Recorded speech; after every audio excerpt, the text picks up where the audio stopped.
really low bars here. I'm at the family courthouse in Santa Clara County. Move a little bit this way and I get 2 bars. It is the day before Thanksgiving. I'm using a new microphone that somebody sent me, and I want to do a sound check if somebody comes in. It is almost 4 o'clock, and so almost everybody should be home cooking and getting ready for their holiday, or traveling and getting ready for their holiday. And so I have some things that I wanted to talk about. Great. Thank you, Rusty Rivers, 7118, for telling me that the audio is good. So, hi, Johnny. Nice to see you. Are you able to do some moderating today? Because if the trolls come in, I want to make sure that happens. I want to thank the person who sent me this new mic. And I have 2 of them, and they're fully charged. So we'll see how this goes. But I'm in Santa Clara at the family courthouse. And if you guys remember, I was standing right over near where that lady in the pink is when a sheriff deputy came out and tried to enforce a restraining order on me for divorce attorney Nicole Ford. And I was also over there interviewing some people about a judge who kicked 2 women out of a courtroom at the request of Nicole Ford.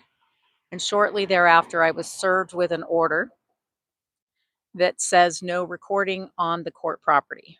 So here's Puppy with me. I'm wearing my cooking sweater, so I look a little campy right now. But see that line? See my feet? That's the line. If I record crossing over that line, I will be arrested and prosecuted. And the Santa Clara County District Attorney loves to prosecute Susan Bassey in his spare time. For those of you who live in other places in the country right now, I know you have beautiful fall color. This is about as much as we get here in Santa Clara County. I wonder if it counts if Puppy is stepping on the state property while I'm recording. So I want to talk about a couple of things before everybody heads off to their holiday for tomorrow. And the first that I want to talk about is earlier this week, there was a podcast with San Joaquin Valley Transparency and a channel that goes by the handle 2 Cops, 1 Donut. And they were talking about how I didn't watch the whole podcast, but one of the things they were talking about was whether or not cop watching had made an impact on policing. And having observed cop watchers and First Amendment auditors since 2019, I can absolutely say that they have. We can see a difference in how police respond to public recording, and we can see a difference in how people recording police officers or public officials are being treated. But most importantly, we can see what's happening in public records. And when I first met San Joaquin Valley Transparency, I was curious what cop watchers were. And thank you, Lisa Van Sickle. Yeah, I really enjoyed the podcast that I listened to, but I just didn't get to enough of it. And I just heard that one question about whether or not cop watching had made a difference in policing. And so I wanted to talk about how it had affected what we do and the potential that I think that we all have to pivot a little bit and also start focusing on the legal profession and the judges. And so I thought this was a good place to come down. When you think about the rules and the policies that people make sure that we are not reporting on the courts, it's rather extraordinary. And that includes similar to how police officers were arresting individuals or really bothered by being recorded. We've seen that culture change a little bit, and we don't see them reacting the same way. We also see in public records that I've gotten initially, I made a records request to the Bakersfield police and I got a memo. I'll try to post that later on tonight or tomorrow. And the memo said that First Amendment auditors and cop watchers had the intent of annoying police officers, getting them to violate their training and pierce their immunity and file lawsuits. And the ignorance of the police administration in saying that really kind of shocked me. So I've been doing other records requests related to how often are these police officers getting sued and how much are counties and cities paying for bad policing. And that number is a startling number. But what's more startling is the legal effort and the effort behind even the judiciary to kind of kill those complaints instead of cleaning up policing is very similar to what we see in when individuals sue attorneys or judges in federal court. And just so you know, there's San Jose PD. By the way, just to be clear, San Jose PD has jurisdiction over this side of the sidewalk, and the sheriff's deputy contract to provide security on the this side, the court side. So they work for the court. There are huge contracts for them. It pays sheriff's deputies in this area a great deal of money, and so that's why the bailiffs in courtrooms are always sheriff's deputies. But I want to go back to the records that we've gotten because the reality is that we you guys, I'll always see you in comments say just sue, file a lawsuit. Well, the reality is that um, even if you do have an attorney and file a lawsuit, you have to file your claims in a certain period of time and do other things. But even if you do file a lawsuit, the odds of success of that lawsuit ever making it to a jury are slim and none. There will be so much legal effort spent by the counties, by the state, by whichever agency you're suing, so that it really makes it difficult for private attorneys to take those cases. And in the records that we have gotten, we have found that not only are there not as many of these lawsuits filed here in Santa Clara County and other counties, but when they are filed, they settle for ridiculous amounts of money. And mostly the private attorneys are getting paid attorney's fees in the lawsuit. So it's really generating money for the attorneys. But I want to talk about divorce attorneys, and I want to talk, well, attorneys in general and their divorces. Because over the next few weeks, we're going to be reporting on this case known as the Falcone and Fyke case. And it was filed in 2003, so long before this courthouse was built. And when the case was filed, the wife in the case, her name was Kathy Fyke. She didn't change her name. And the husband was Richard Falcone, and he was an attorney. And he was an attorney that was well connected to the local private university, Santa Clara University, where a lot of the judges and attorneys teach. They're adjunct professors. They teach the law students. And so remember, I have to stay here or I'm going to get arrested on the day before Thanksgiving because the sheriff will bop right out here. By the way, I don't know how to make a records request, but I guarantee you that nobody else has been served with a don't record on that side of the line at this courthouse. And it definitely feels selective. I am in the process of dealing with that legally and what we're going to do about it. But it's a little bit of a problem. The efforts that the lawyers and judges go through to keep us from reporting on what's going really happening in these courtrooms.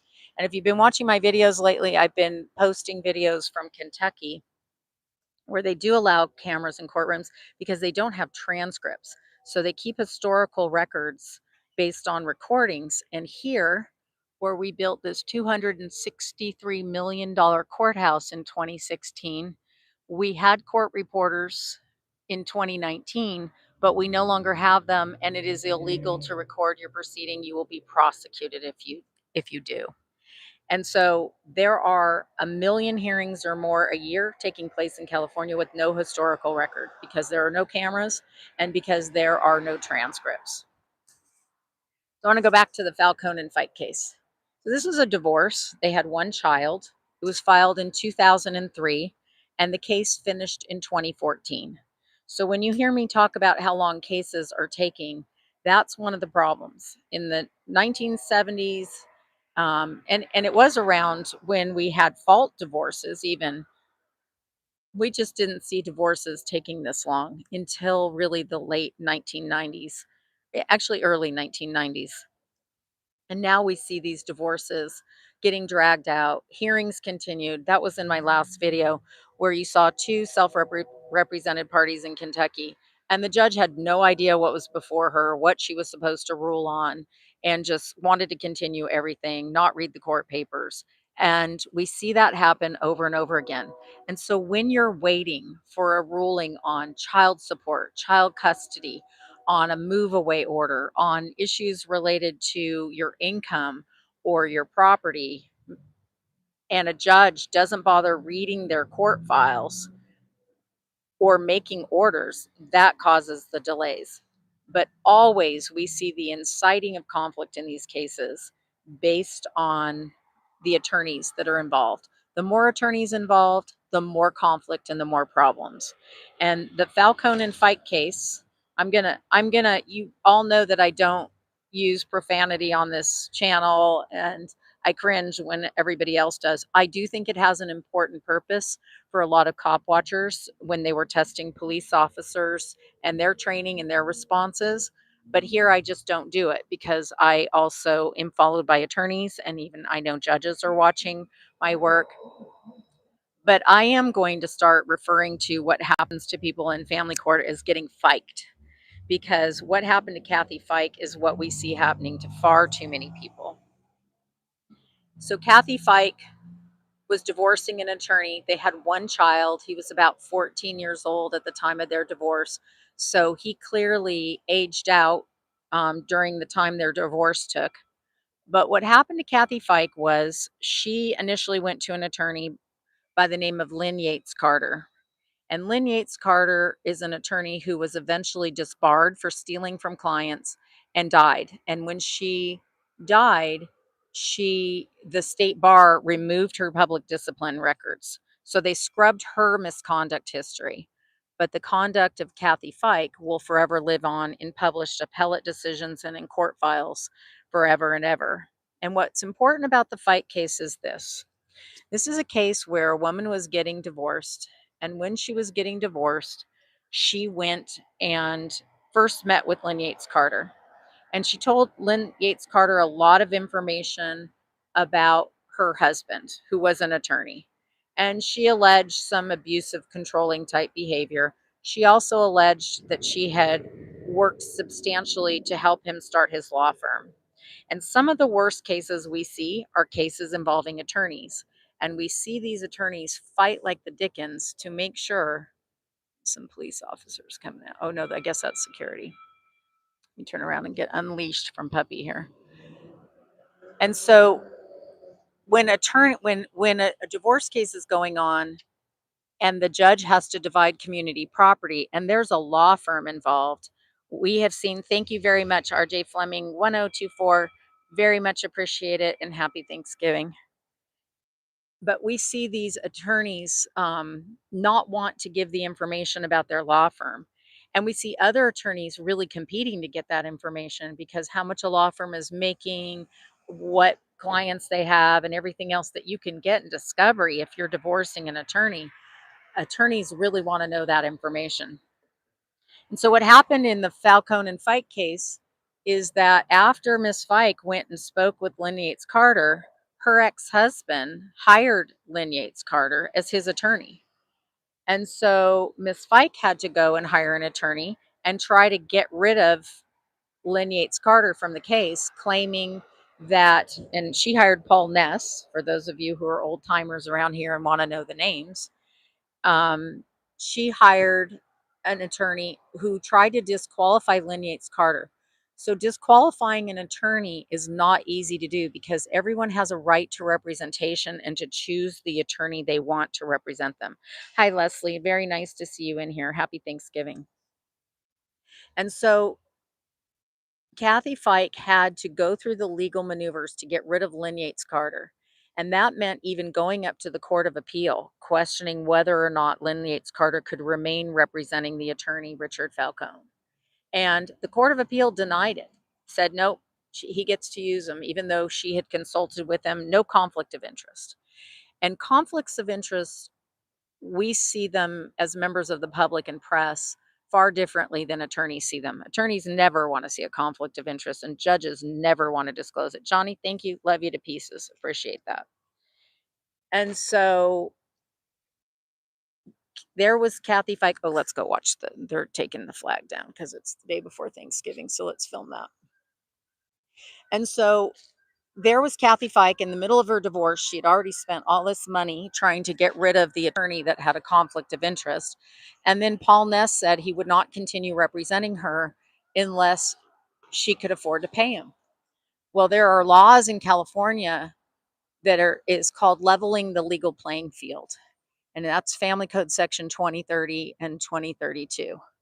Oh, and by the way, I can't go up and record individuals taking down the American flag the day before Thanksgiving because of the order that was issued by the court's presiding judge after I had been filming here for years. So I'll zoom in a little bit for you guys. You can watch them instead of me today. But we're going to have to watch from a distance because of the presiding judge, Julie Emity's order. And she's sitting up there probably on the 8th floor looking down on her fall color and all that the public has provided for her, but we can't record that. So Kathy Fyke soon found herself self-represented, divorcing an attorney. Oh, did you see them take a picture of me? They took a picture of me. You guys are in my live. Happy Thanksgiving. They'll go in and tell the presiding judge, oh, Susan Bassey's here. There will be a big crisis, even though not a single person is working in that courthouse. I guarantee you, they will still. It'll be a Susan Bassey alert. Bolo Susan Bassey. Be on the lookout. Jethro Miller, you said I can't see. I don't know what you can't see, but I can see on my camera. It looks like my battery's okay, so hopefully you guys can all see. So Kathy Fyke found herself self-represented, and that's like we saw in the video in Kentucky where both the parents were self-represented. But the problem for Kathy Fyke is that she wasn't self-represented against a self-represented former spouse. She was self-represented against an attorney who also had an attorney. And the judges are supposed to assure fairness by leveling the legal playing field. And in Miss Fyke's case, they just didn't bother to do that. And by the time the case was over, Richard Falcone had had 8 attorneys and Kathy Fyke had none. Uh, yeah, you guys want the number of the courthouse? You can call them. Bolo alert, Susan Bassey's here. I'm trying to record also the fall color because we really just don't get fall color here. And I had kids that went to Indiana University. And so when you get to go to the Midwest or back east this time of year and see fall color, it's really spectacular. And in California, we don't even make a showing with fall color.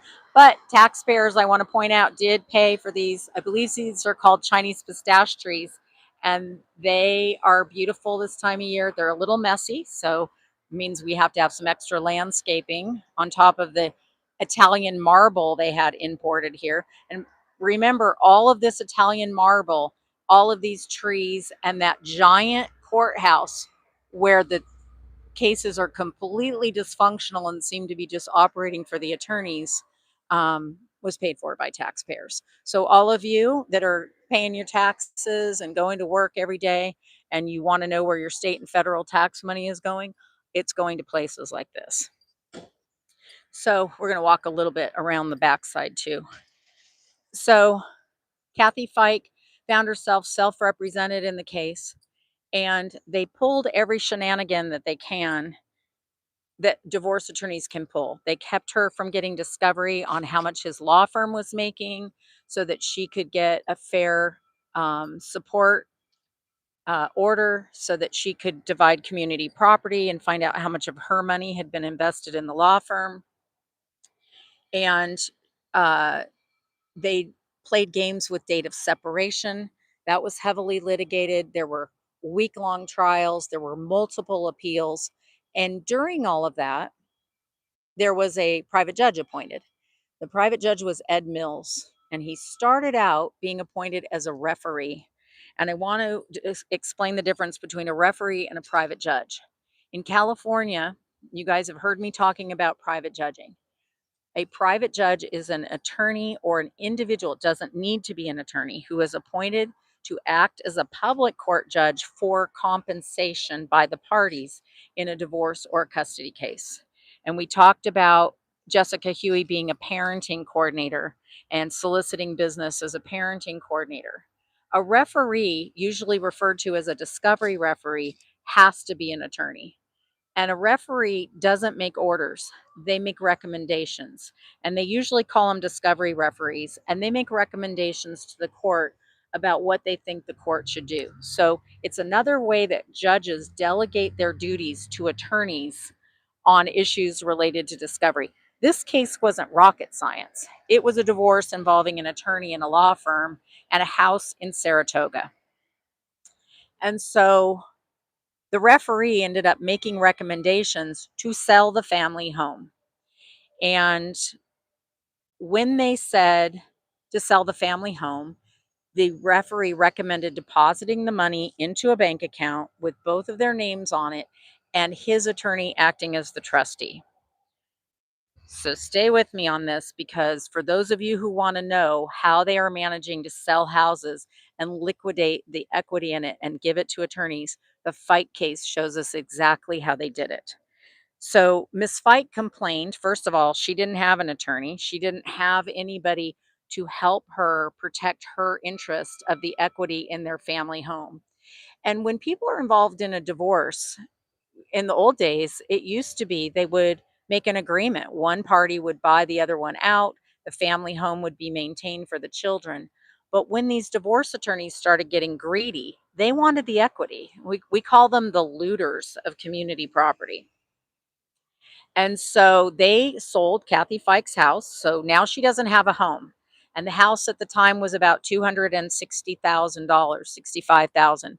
And interestingly enough, it was in Saratoga or Mont Sereno. I think it was Saratoga.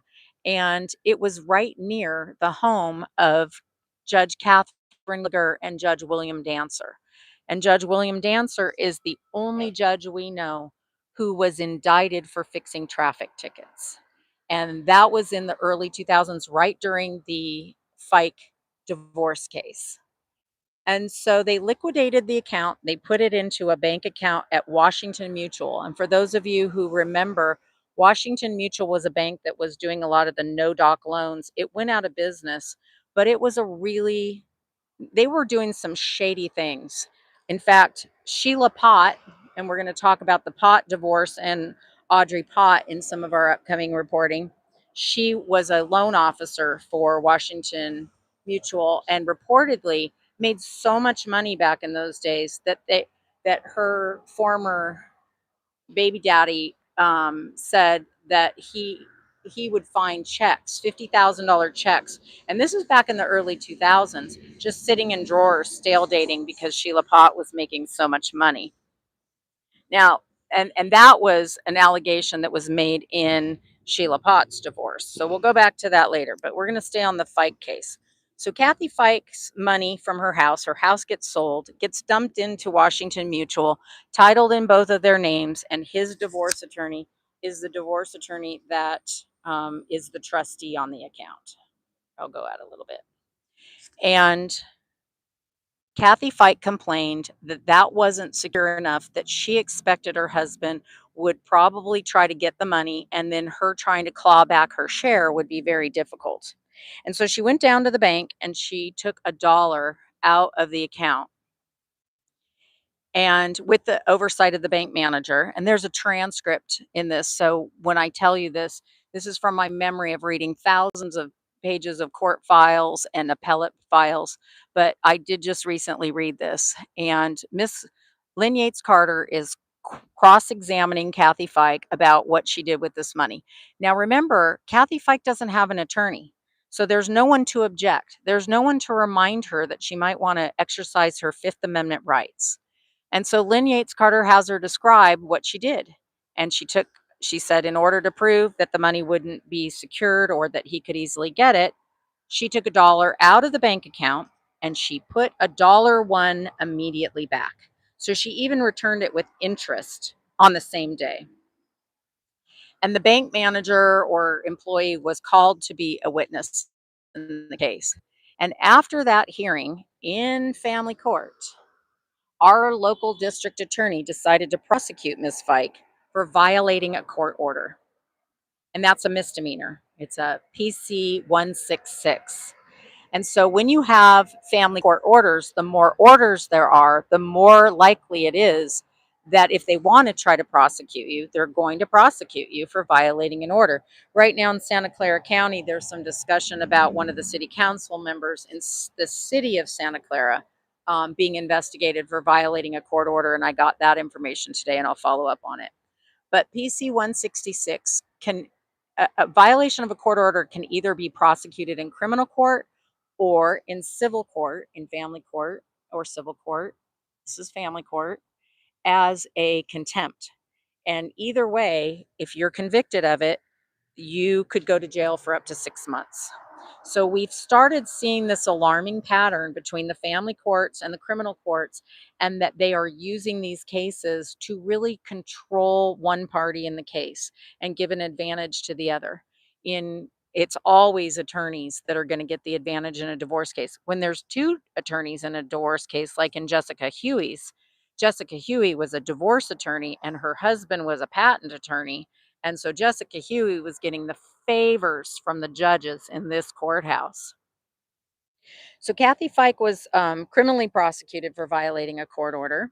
If she had been civilly prosecuted, there would be a family court judge deciding, no jury, and she could still go to jail. And that's one of the insidious parts about family court is a contempt action has a criminal effect, but you have no right to appointment of an attorney. And you also have no right to a jury in California. So, Johnny, can you get rid of, it looks like some kind of foreign language and we don't know what that says. So can you make that go away so we know it's not a bot or saying something that shouldn't be said? And, and so so Kathy's Fyke's divorce case is going on. She's being criminally prosecuted. They didn't prosecute her civilly. And her appeal is also going on. And while her appeal is going on, and the pleadings were actually well written for a self-represented party, and while the pleadings were going on, and the cases were going on, and the appeals were going on, the Santa Clara County District Attorney, Jeff Rosen, who was newly elected, and anybody who's watching this knows I have absolutely zero love for Jeff Rosen. He prosecuted me for taking a photograph in that courthouse for 6 years. He used taxpayer money to do that.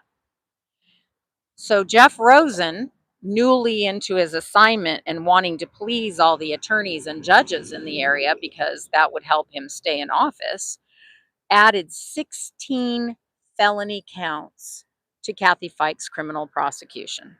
And we went from a violation of a court order to then Lynn Yates Carter and the private judge, discovery referee, Ed Mills, and the presiding judge, the judge assigned to the case, who was Judge Kane at the time and Judge Lucas, referred her to the district attorney over proofs of service. And the issue in that, and I haven't posted my videos yet of Mark the Process Server because I wanted to do this first. But the issue of proofs of service, and one of the insidious aspects of representing yourself versus a represented party, is that attorneys can serve documents. They can take the place of a process server. And most of the time, those documents can be mailed. If personal service is required, they can find you in court and they can serve you there. And self-represented parties, even in responding to a motion, have to get a third party to serve.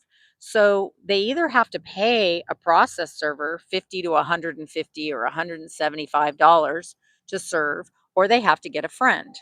And Kathy Fyke was getting a friend to help her serve. And this is something that is very common for people who are in family court. They'll get a family member or a friend to help them serve their documents so that they don't have to pay somebody to do it, a professional to do it, a licensed process server. Peppy is really clamoring to just go to the park. She's kind of tired of courts right now. And so, um, They prosecuted Kathy Fyke, claiming that the woman, Dora Williams, who had signed all her proofs of service in the divorce case, did not exist. And that meant that Kathy Fyke faced felony charges for filing false documents of proof of service. And our district attorney, Jeff Rosen, went after her for doing that. And he used our taxpayer dollars to go after the woman. And the prosecution lasted several years while her appeal was going on. That was similar to me. I was being prosecuted during my own personal divorce and appeal. And so it's very definitely a pattern of just the government ganging up and selectively coming after the former spouses of powerful individuals, such as attorneys in the community who are well connected to the judges, people in Silicon Valley. It might be tech execs or people who work for these social media accounts. They have a lot of money. In Hollywood, it's celebrities. In Monterey and Salinas, we know it's people connected to agriculture. So it's always where the power and the money is where the protection goes. And you see a lot of selective prosecutions. But what was most disturbing was, as Jeff Rosen was the newly elected district attorney, and he had the endorsement from the local bar, which is what Mark, the process server, served last week for Father in Exile. Jeff Rosen sent a prosecutor down on the eve of trial to finally review the family court files. They had not done that at all. And they had prosecuted this woman without really understanding the family court case. And the prosecutor came back from their visit at the courthouse and said, we've decided to drop the criminal charges against Ms. Fyke because we see from the court file that she was sanctioned $833,000 in sanctions and attorney's fees. So let me say that one more time. They said she had been sanctioned. The district attorney knew this. She had been sanctioned $833,000. Her house was only worth $263,000. She wasn't even going to get more than half of that. And they were sanctioning her. So sanctions are something we have not talked about. And Kathy Fyke was eventually sanctioned $1 million in her divorce case. $1 million. I'm going to say that again. $1 million. And the DA only dropped the case when they call. The DA only dropped the case when they realized she had been sanctioned $833,000. And the DA actually said she had been punished enough, and that's why they were dropping the criminal case. And shortly after that, she lost her appeal and she was declared to be a vexatious litigant. So I just want everybody to understand that sanctions, the Fyke case tells us, and that was back from 2003 to 2014, that a former wife of an attorney was sanctioned $1 million. And when you get sanctioned, this is not Russia or China getting trade sanctions. These are everyday people involved in a divorce. And Kathy Fyke was sanctioned $1 million, which means that money went to pay the attorney's fees for her husband's attorney, Lynn Yates Carter, and later Valerie Tarvin, who is now a private judge. And so when we look at the impact of private judging and the attorneys that are getting money out of these cases, I want you guys to understand how much money we are talking about. If a woman who is married to an attorney can be sanctioned what could you do in a divorce case that would result in you being sanctioned $1 million? And we need to ask that. But the other thing that they did was they take the sanctions out of the equity of the home. Hi, Tom Shaw. Nice to see you in here. Whoever is saying the 833 is insane. Yes, it is. They did deliberately bankrupt her, and she didn't have enough money in the equity of the home or her community property. So when she finished her divorce, she not only lost absolutely everything in her divorce, she lost custody of her 14-year-old child, never saw him again. She was sanctioned $1 million And then the Court of Appeal declared her to be a vexatious litigant. And a vexatious litigant is defined in California as somebody who files too many lawsuits and loses them. But in California, they count lawsuits as motions in family court. And so Kathy Fyke, for seeking redress, filing motions without having an attorney with her because nobody was following the law to level the legal playing field, literally ended up having $1 million, completely bankrupted, lost her home, and lost her son. And so we're going to refer to that from now on as getting fiked in family court, because Kathy Fyke shows us the worst of what can happen to people in family courts. And so, if anything, my hope is that just as cop watchers have changed the culture of policing, I hope that with all of your help here, that we can change the culture of what's going on in these family courts. So, I just want to thank all of you, because we won't be able to do that unless you come into these live streams, you support our work financially when you're able to, with your memberships and your gifts and anything else that you can afford to send. And also, it is your views, your comments, which reflect back to me whether or not we're doing this right. So I wanted to thank all of you on this day before Thanksgiving for being here, for listening, for hi Rami 1000, and for paying attention as we think out loud. I have been investigating this since 2015, and we're going to go over all the different ways that these family courts are getting private and government money, and it's all for the benefit of attorneys and attorneys acting as private judges or discovery referees or parenting coordinators. And I really believe that we can make an impact and put an end to all of this. So happy Thanksgiving, everybody. I'm going off to cook. So you might say some prayers for the people that are going to be eating that. Thank you very much for Carol 4468. I very much appreciate that, and happy Thanksgiving. Thank you, you guys, again. Please like, share, share, talk to your family, talk to your friends. And if you ever know somebody involved in a divorce, don't ignore them. Don't not listen to them, because there is no other reporting on what's going on in our family courts than what you see right here. So thank you, you guys, and happy Thanksgiving. And we will be dropping a video on Friday morning.